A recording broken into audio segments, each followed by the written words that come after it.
आज मी इथे हिरवं वाटण करून उसळ बनवते आहे।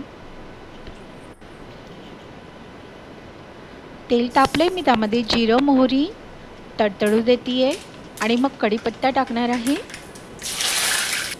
कांदा टाकते आहे, लसूण टाकते आणि ही छान फ्राय करते आणि त्यामध्ये टमाटर टाकते। एक लालसर टमाटर टाकलेला आहे आणि हिरवं वाटण केले, हिरवी मिरची आहे, आलं आहे आणि लसूण आहे। हळद टाकली थोडी, धना पावडर, हिंग आणि मॅगी मसाला आणि मी ही छान परतवते आणि मी वाफवलेली उसळ आहे, हळद आणि मीठ टाकून ती टाकली। थोडंसं पाणी टाकलंय कारण मी वाफवताना मी मीठ टाकलेलं, म्हणून मी यामध्ये मीठ नाही टाकलंय आणि कोथिंबीर टाकली आहे आणि छान अशी उकळी येऊ देणार आहे मी या वाटण हिरवं केलेल्या उसळला।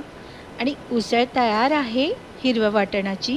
याबरोबर तुम्ही भाकरी, चपाती, भात खाऊ शकता किंवा तुम्हाला वाटलंच ते हिरवी वाटण केलेली ही मिसळ म्हणूनही खाऊ शकता। शेव वगैरे टाकायची, पावबरोबर खाऊ शकता। अतिशय सुंदर आणि चमचमीत झालेली आहे, रंगाने सुंदर झाली आहे आणि चवीला एकदम टेस्टी झालेली आहे।